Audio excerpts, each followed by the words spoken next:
Sarah Martinez pulled her beat-up Honda Civic into the dusty parking lot of the Riverside shooting range at exactly 6:30 a.m., just like she had every morning for the past 8 months. The sun was barely peeking over the desert mountains that surrounded their small Nevada town, casting long shadows across the weathered asphalt. She grabbed her worn leather work gloves from the passenger seat and checked her reflection in the rearview mirror.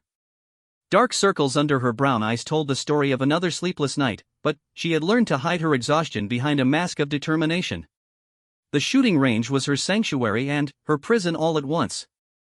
It was the only job she could find after losing her position at the bank, and, while it paid barely enough to cover rent and groceries, it kept her busy during the day when the memories threatened to overwhelm her. The work was simple enough: replace paper targets, clean up brass casings, and maintain the shooting lanes. Most people ignored her completely, which was exactly how she preferred it. As she walked toward the main building, Sarah noticed a convoy of black SUVs parked near the entrance. Her stomach tightened. Military vehicles usually meant one thing in their area: special training exercises. The Navy had a training facility about 50 miles east, and various units would sometimes use the civilian range for specialized practice when their own facilities were overbooked. Sarah had always made sure to stay out of their way during these sessions. Military personnel made her nervous, especially the special forces types who moved with that particular brand of controlled intensity that reminded her too much of her late husband. Inside the range office, her boss Mike was already brewing his third cup of coffee of the day. Mike was a retired Marine in his 60s, gruff but kind, who had given Sarah a chance when no one else would. He looked up as she entered, his weathered face creased with concern. "Morning, Sarah. Listen, we've got some Navy SEALs coming in today for a week-long training exercise. They'll be using lanes 15 through 25. I need you to make sure those targets are fresh every hour, and stay clear when they're hot on the range. These boys don't mess around." Sarah nodded, trying to keep her expression neutral. "How many of them?" 12-man team. They'll be here from 7 to 5, running various drills. The team leader already briefed me on their requirements. Just do your job and stay invisible, like always." The familiar weight of dread settled in her chest, but Sarah forced herself to nod again. She had become an expert at staying invisible over the past 2 years, ever since the funeral.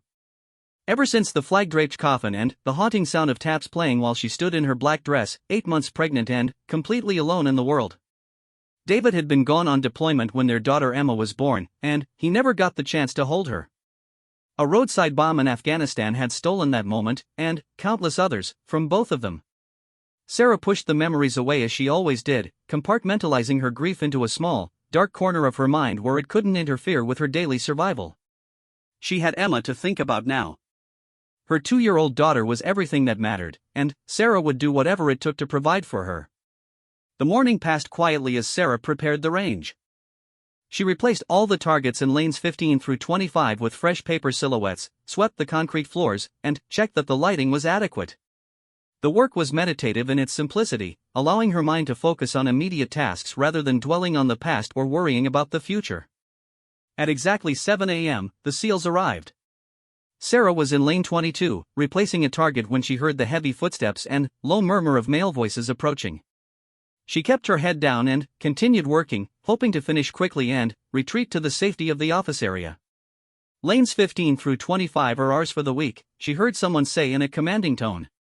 "We'll be running precision drills this morning, then moving to tactical scenarios this afternoon. I want fresh targets every hour, and I don't want any civilians downrange when we're hot." "Copy that, Chief," came a chorus of responses. Sarah risked a quick glance as she gathered her supplies. 12 men in tactical gear were spreading out across the lanes, checking their equipment with the methodical precision that marked them as elite operators. They moved like a well-oiled machine, each man knowing his role without needing instruction. Their weapons were pristine, their gear perfectly organized, and their focus absolute. She tried to slip past them unnoticed, but as she reached the end of lane 25, one of the SEALs looked up and made eye contact. He was tall and lean with short dark hair and intense green eyes that seemed to take in everything at once. A jagged scar ran along his left jawline, and his face bore the weathered look of someone who had seen too much of the world's harsh realities. "Ma'am," he said with a polite nod, his voice carrying a slight southern accent. Sarah mumbled a quick acknowledgement and hurried toward the office, her heart racing for reasons she couldn't quite identify. Something about his gaze had been different from the others, not dismissive or predatory, but genuinely respectful.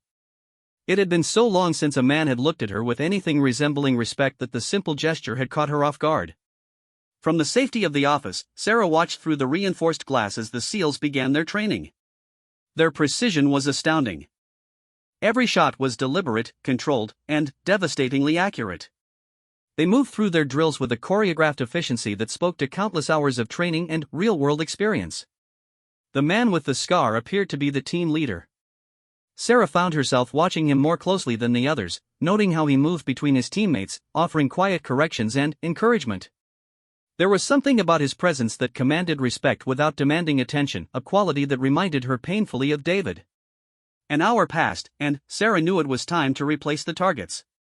She gathered fresh papers and headed back onto the range during a brief ceasefire. The SEALs had stepped back from their lanes and were reviewing their performance, their voices low and professional. As Sarah worked her way down the line replacing shredded targets, she could feel their eyes on her occasionally, but none of them spoke. She was used to being invisible, a necessary part of the range's operation but not worthy of acknowledgement as a person. It was better that way, safer. She was nearly finished when disaster struck. As she reached up to clip a fresh target to the line in lane 20, the step ladder beneath her suddenly shifted on the uneven concrete. Sarah felt herself falling backward, her arms windmilling desperately as she tried to regain her balance. The concrete floor rushed up to meet her, and she braced herself for the impact that would surely result in injury. Instead, she found herself caught by strong arms that steadied her effortlessly. She looked up to see the scarred team leader holding her securely, his green eyes filled with concern. "You okay, ma'am?" he asked, his southern drawl more pronounced now that he was speaking directly to her. Sarah's breath caught in her throat. She was close enough to see the details of his face, the network of fine lines around his eyes that spoke of years spent squinting into hostile environments, the faint stubble along his strong jawline, the way his lips curved slightly upward in what might have been an attempt at a reassuring smile. Yes, I'm fine," she managed, suddenly, aware that his hands were still on her arms, steadying her. "Thank you." He released her carefully, making sure she was stable before stepping back. "That ladder's seen better days. You might want to mention it to your boss." Sarah nodded, unable to form words. She couldn't remember the last time a stranger had shown her such immediate, genuine concern. The kindness in his voice was almost overwhelming after months of existing in a world where she felt invisible and forgotten. "I'm Chief Petty Officer Jake Morrison," he said, extending his hand. "And you don't have to thank me for basic human decency." Sarah hesitated for a moment before taking his hand. His grip was firm but gentle, calloused from years of hard work but careful not to squeeze too tightly. "Sarah Martinez," she replied quietly. "Well, Sarah Martinez, maybe you should take a break from the target duty for a few minutes. Let your adrenaline settle." She wanted to protest, to insist that she was fine and could continue working, but something in his expression stopped her. It wasn't pity or condescension, it was the same kind of protective instinct she had seen in her husband when he worried about her well-being. "I have to finish the targets," she said finally. "It's my job." Jake glanced around at his teammates, who had resumed their positions and were preparing for the next round of shooting. "Tell you what, why don't you let us handle the target changes for today? We're used to managing our own range maintenance in the field anyway." Sarah shook her head quickly. "I can't ask you to do that. Mike would have my job if he found out I wasn't doing my work. You're not asking, I'm offering.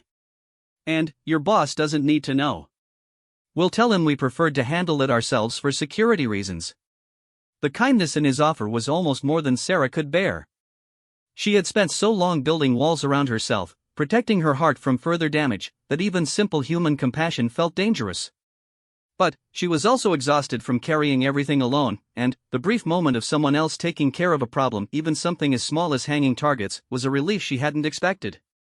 "Thank you," she whispered, and meant it with every fiber of her being. Jake nodded once, a gesture that seemed to seal some kind of unspoken agreement between them. "No problem. Why don't you head back to the office and take care of whatever else needs doing? We've got this covered." As Sarah walked back toward the office, she felt the strange sensation of being protected for the first time in 2 years. It was unsettling and comforting at the same time, like remembering a language she thought she had forgotten. She didn't look back, but she could feel Jake's eyes on her until she reached the safety of the building. From behind the glass, she watched as he returned to his team and resumed their training. But something had shifted in the dynamic. Every hour, when it came time for target changes, Jake would catch her eye through the window and give a small nod, reminding her that he had kept his word. His teammates followed his lead without question, handling the maintenance with the same precision they brought to their shooting. As the day wore on, Sarah found herself looking forward to those small moments of acknowledgement. It had been so long since anyone had noticed her as more than just part of the background scenery that even these brief exchanges felt significant. At lunchtime, the SEALs took a break and gathered in the shade outside the range building. Sarah could see them through the office window, sharing field rations and talking in the easy camaraderie of men who had faced danger together. Jake sat slightly apart from the group, and she noticed that he kept glancing toward the office where she worked. Mike had gone out for lunch, leaving Sarah alone with the administrative duties that seemed to multiply endlessly. Scheduling, inventory, billing, and a dozen other small tasks that kept the range running smoothly. She was grateful for the busy work that kept her mind occupied, but she couldn't entirely forget about the man who had caught her when she fell. Around 2 p.m., the SEALs resumed their training with more advanced drills. Sarah could hear the different cadences of fire, rapid bursts, single shots, complex patterns that spoke to sophisticated tactical scenarios. The sound should have bothered her, should have triggered the anxiety attacks that had plagued her for months after David's funeral. Instead, she found it oddly comforting, like a reminder that there were still people in the world dedicated to protecting others. Late in the afternoon, as the training session was winding down, Sarah ventured out to begin her end-of-day cleanup routine. The SEALs were packing up their gear, their movements efficient and practiced. She tried to stay out of their way as she collected brass casings and swept up debris, but she was acutely aware of Jake's presence nearby. "Sarah," he called softly as she worked near lane 20. She looked up to find him standing a respectful distance away, his rifle slung across his chest and his gear bag in hand. "I wanted to thank you for letting us handle the targets today. I know it probably complicated your routine." Sarah blinked in surprise. She couldn't remember the last time someone had thanked her for anything, let alone for allowing them to do her job for her. "You don't need to thank me. You did me a favor." "Maybe," Jake said with a slight smile. "But I also wanted to make sure you were really okay after that fall this morning. Sometimes the shock hits you later." The genuine concern in his voice made her chest tight with unexpected emotion. "I'm fine," she managed. "Really?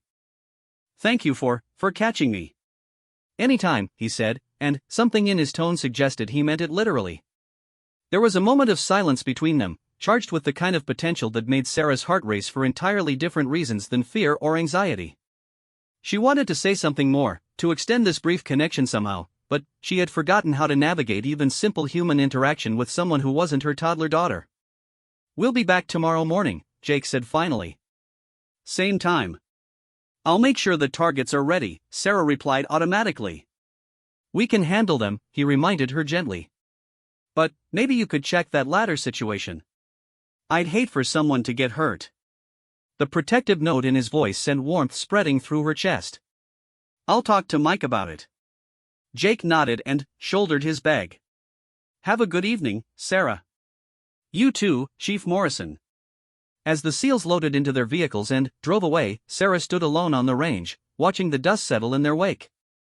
Something fundamental had shifted in her carefully ordered world, though she couldn't quite name what it was.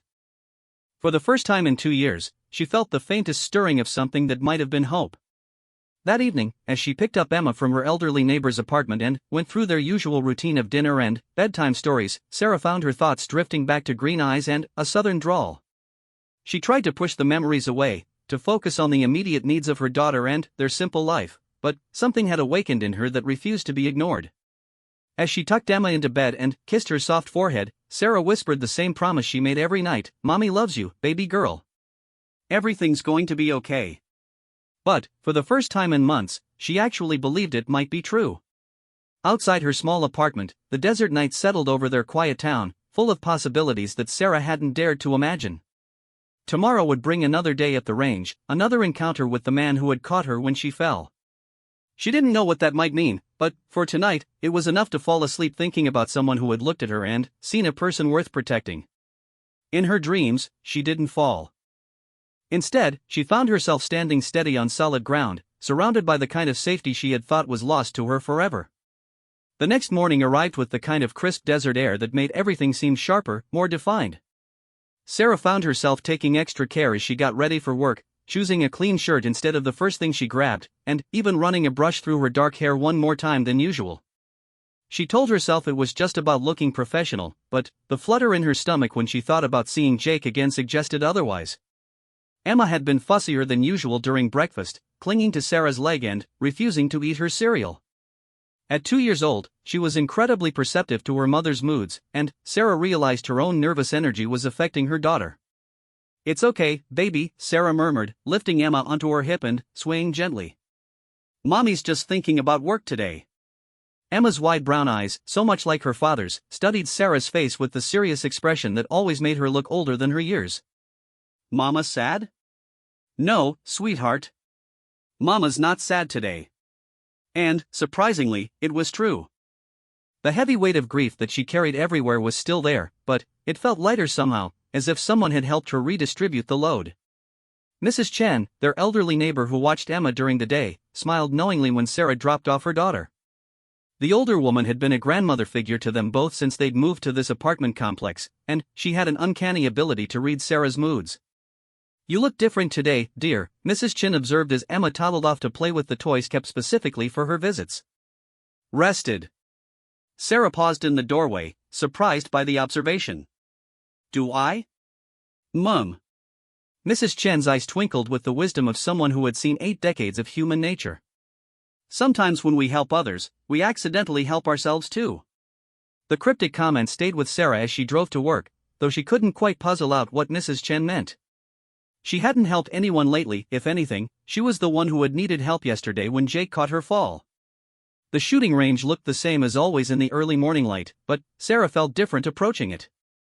There was an anticipation humming in her chest that she hadn't experienced in years, mixed with a nervousness that made her hands slightly unsteady as she unlocked the office door. Mike was already there, of course, nursing his first coffee and reviewing the day's schedule. He looked up as Sarah entered, his gruff expression softening slightly. "Morning, Sarah. How'd it go with the Navy boys yesterday? They give you any trouble?" "No trouble," Sarah replied, hanging her jacket on the hook by the door. "They were very professional. Actually helped with the target changes." Mike raised an eyebrow. "Did they now?" "That's unusual. Most military types prefer to keep their operations separate from civilian staff." Sarah felt heat rise in her cheeks as she remembered Jake's kindness, his insistence on taking care of the targets so she could rest after her near-fall. The team leader said it was for security reasons. "Makes sense," Mike nodded, apparently satisfied with the explanation. "They'll be here for the rest of the week, so just maintain the same routine. Fresh targets every hour, stay clear when they're hot. The step ladder in lane 20 needs to be replaced, by the way. I noticed it's getting wobbly." Sarah's breath caught. Had Jake really mentioned the ladder to Mike, or was this just a coincidence? Either way, she was grateful that the safety issue would be addressed. The morning preparations went quickly, and Sarah found herself checking her reflection in the office window more often than necessary. She was being ridiculous, she knew. Jake Morrison was a Navy SEAL, probably used to interacting with women far more sophisticated and worldly than a small-town widow working at a gun range. Yesterday's kindness had likely been nothing more than basic courtesy, the kind any decent person would show to someone who was about to get hurt. But, when the convoy of black SUVs pulled into the parking lot at exactly 7 a.m., Sarah's heart rate picked up in a way that had nothing to do with anxiety and everything to do with anticipation. This time, she was ready with fresh targets in all their lanes, and she made sure to position herself where she could see their arrival without appearing obvious about it. Through the office window, she watched the 12 SEALs emerge from their vehicles with the same disciplined efficiency as the day before. Jake was easy to spot among them, his height and the way he carried himself marked him as the leader even without the insignia on his uniform. As the team spread out to check their equipment, Sarah saw him glance toward the office building. When his eyes found her through the glass, he raised his hand in a small wave. The gesture was so simple, so normal, that it took Sarah's breath away. When was the last time someone had waved at her like she was a friend they were happy to see? When was the last time she had felt like anything other than a ghost moving through the world? Sarah found herself raising her hand in return, a tentative wave that felt rusty from disuse. Jake's face broke into what she was learning was his version of a smile, subtle, barely there, but genuine. "You know that seal?" Mike's voice behind her made Sarah jump. She turned to find her boss standing in the doorway of his small inner office, holding a fresh cup of coffee and wearing an expression of mild curiosity. "Not really," Sarah said quickly, hoping her face wasn't as red as it felt. He helped me yesterday when I almost fell off the ladder." Mike's expression shifted to concern. "You didn't mention that yesterday. You hurt?" "No, I'm fine. He caught me before I hit the ground." "Good thing." Mike moved to stand beside her at the window, watching as the SEALs began their morning routine. "That's Jake Morrison. I looked up his records last night after they left. He's the real deal, multiple tours in Afghanistan and Iraq, more decorations than I've got fingers to count them on. The kind of operator you want watching your six when things go sideways." Sarah absorbed this information silently. She had suspected Jake was experienced, there was something in his bearing that spoke of serious combat time, but hearing it confirmed made her stomach flutter with a mixture of admiration and anxiety.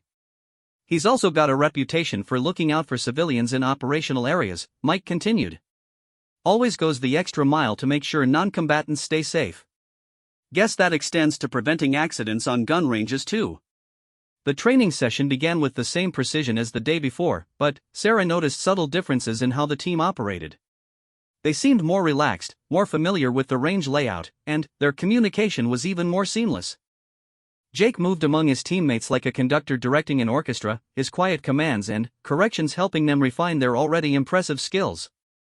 Around 9 a.m., during a brief ceasefire, Jake approached the office.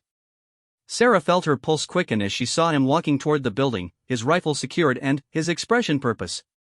"Morning, Sarah," he said as she opened the door before he could knock. "How are you feeling today? Any soreness from yesterday?" The fact that he had been thinking about her well-being enough to ask made something warm uncurl in Sarah's chest. "I'm fine, thank you." Mike ordered a new ladder. "Good. Safety first." Jake's eyes crinkled slightly at the corners. "I was wondering if I could ask you a favor." Sarah blinked in surprise. "A favor?" "My team's been training hard for weeks, and we're getting a little stale on the standard targets. I was hoping you might have some specialty targets available, different configurations, maybe some reactive targets that would add some variety to our drills." Sarah nodded eagerly, grateful to have something concrete to focus on instead of the way Jake's presence seemed to fill the doorway. "We have a storage room full of different target types. Silhouettes, bullseyes, reactive steel plates, even some moving target systems." "What kind of scenario are you training for?" "Close quarters combat, urban environments, multiple threat assessment," Jake replied. "Anything that would help us think differently about target identification and prioritization." As Sarah led him to the storage room, she found herself explaining the various target options with more enthusiasm than she had felt about anything work-related in months. Jake listened attentively, asking intelligent questions and showing genuine interest in her knowledge of the range's capabilities. "You know a lot about this stuff," he observed as Sarah pulled out a set of reactive steel plates that would ring audibly when hit. "How long have you worked here?" 8 months, Sarah replied, surprised to realize how comfortable she felt talking to him. "I needed a job after my circumstances changed, and Mike was kind enough to hire me even though I didn't have much experience with shooting ranges." Something in her tone must have conveyed more than she intended, because Jake's expression became gentler. "Sometimes life throws curveballs that change everything. The important thing is how we adapt and move forward." Sarah looked up at him, struck by the understanding in his voice. "Sounds like you speak from experience." "We all have our stories," Jake said simply. "Some are just harder to tell than others." There was something in his eyes that suggested depths Sarah couldn't fathom, experiences that had shaped him in ways both visible and invisible. The scar on his jaw was just the external mark of whatever battles he had fought. She sensed there were others, deeper wounds that might never fully heal. "These targets should work perfectly," Jake said, hefting one of the steel plates to test its weight. "Mind if we set them up in lanes 18 and 19? "Of course. I can help you carry them." "I've got it," Jake replied, but his tone was gentle rather than dismissive. "Why don't you walk with me and show me the best placement for maximum effectiveness?" As they walked back onto the range together, Sarah was acutely aware of the other SEALs watching their interaction. She felt self-conscious under their scrutiny, but when Jake began setting up the reactive targets according to her suggestions, his teammates simply nodded and adjusted their positions accordingly. "Good call on the height variation," one of them commented to Sarah as she explained how the different elevations would simulate real-world threat scenarios. "Most ranges we train on don't think about the tactical implications of target placement." Sarah felt a flush of pride at the professional compliment. It had been a long time since anyone had valued her input on anything more complex than whether she wanted paper or plastic bags at the grocery store. Over the next hour, Sarah found herself drawn back to the range floor more often than necessary, checking on the reactive targets and making small adjustments based on the team's feedback. Jake made a point of including her in their tactical discussions, asking for her perspective on sightlines and target visibility from various shooting positions. "You've got a good eye for this," he told her during a brief break between drills. "Ever think about taking some tactical shooting courses yourself?" Sarah shook her head quickly. "I don't really shoot. I mean, I know basic safety and I can maintain the equipment, but I've never actually." "Never too late to learn," Jake said. "Might be useful knowledge for someone working at a range." The suggestion should have made her nervous. She had spent months avoiding anything that reminded her too closely of military life or weapons training. But, coming from Jake, it felt less like pressure and more like an invitation to expand her world. "Maybe someday," she said noncommittally. Jake nodded, apparently satisfied with the non-answer. "Offer stands if you ever change your mind." As the morning progressed, Sarah noticed that Jake found reasons to check in with her more frequently than seemed strictly necessary. He would ask about target inventory, request different configurations for upcoming drills, or simply stop by to make sure she wasn't having any issues with the equipment. Each interaction was brief and professional, but there was an undercurrent of something more personal that made Sarah's skin tingle with awareness. Around lunchtime, Jake approached the office again, this time carrying 2 cups of coffee from the vending machine in the break area. "Thought you might need some caffeine," he said, offering her one of the cups. "You've been running around all morning taking care of our requests." Sarah accepted the coffee gratefully, wrapping her hands around the warm cup. It was a small gesture, but it had been months since anyone had thought to bring her anything, and the kindness of it made her throat tight with emotion. "Thank you," she managed. "You didn't have to do that." "I wanted to," Jake replied simply. "Besides, I needed an excuse to ask you something." Sarah's pulse quickened. "What's that?" "My team's planning to work late tonight. We've got a night training exercise scheduled. We'll probably be here until around 9 or 10 p.m. I know that's past your normal hours, but we'd pay extra for the extended range time." "That should be fine," Sarah said, though her mind was already racing through the logistics. She would need to arrange for Mrs. Chen to keep Emma later, and she would have to figure out dinner arrangements. "You don't have to stay," Jake added quickly, as if reading her thoughts. "We can secure the facility ourselves when we're done. I just wanted to make sure it was okay with management. Mike will need to approve it, but I don't think there will be any problem." Sarah paused, then surprised herself by adding, "I could stay if you need someone to monitor the range operations." Jake's eyes searched her face. "You sure? That's a long day for you." "I don't mind," Sarah said, and realized she meant it. The thought of spending more time around Jake and his team was appealing in a way that both thrilled and terrified her. "All right then. We'll make sure you're compensated for the extra hours." As Jake headed back to rejoin his team, Sarah found herself smiling for the first time in weeks. The afternoon suddenly seemed full of possibility, and, for once, the thought of staying late at work felt like an opportunity rather than an obligation. The rest of the day passed in a blur of activity. The SEALs ran increasingly complex drills, using the reactive targets to simulate urban combat scenarios that pushed their skills to new levels. Sarah watched in fascination as they moved through exercises that looked more like choreographed battles than simple shooting practice. But, throughout it all, she remained aware of Jake's presence, the way he commanded respect without demanding attention, the careful consideration he showed for his teammates' strengths and weaknesses. And, every so often, she would catch him glancing in her direction, making sure she was okay, including her in the day's events in small but meaningful ways. As evening approached and the other range staff prepared to leave for the day, Sarah called Mrs. Chen to arrange for extended childcare. The older woman agreed readily, but not without a knowing chuckle. "Working late tonight, dear? How interesting." Sarah felt her cheeks warm. It's just a special training exercise. Extra pay. Of course, Mrs. Chen replied, but her tone suggested she wasn't fooled. You take care of yourself. And, remember, sometimes the best things happen when we least expect them. As the sun began to set over the desert mountains, Sarah prepared for her first evening at the range in 8 months. She had no idea what the night would bring, but, for the first time since David's death, she felt truly alive to the possibilities that lay ahead. The desert evening settled over the shooting range like a warm blanket, painting the sky in shades of orange and purple that reminded Sarah of the sunsets she and David used to watch from their first apartment's tiny balcony. But, tonight, instead of the familiar ache of loss that usually accompanied such memories, she felt something entirely different, a nervous excitement that made her hands tremble slightly as she prepared for the SEAL's evening training exercise. The day staff had departed an hour ago, leaving Sarah alone with the 12-man team as they prepared for what Jake had described as low-light tactical scenarios.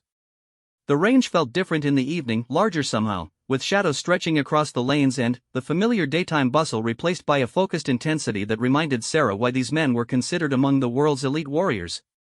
Sarah busied herself with final preparations, checking that all the lane lights were functioning properly and ensuring that the reactive targets were properly reset.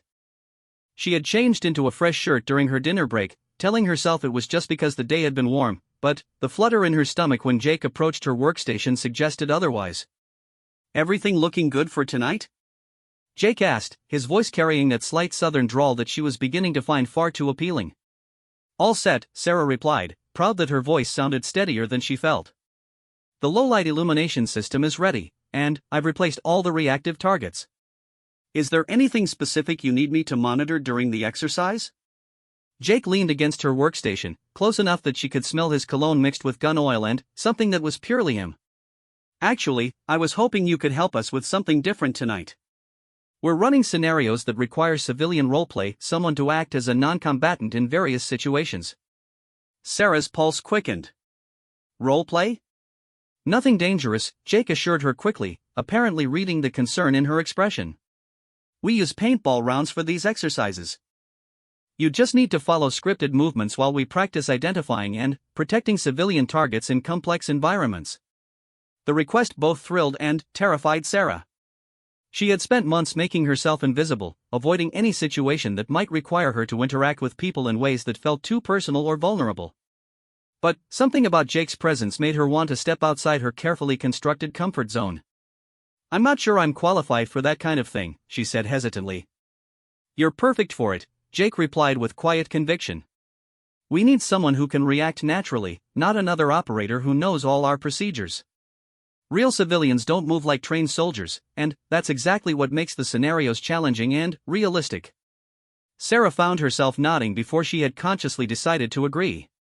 What would I need to do?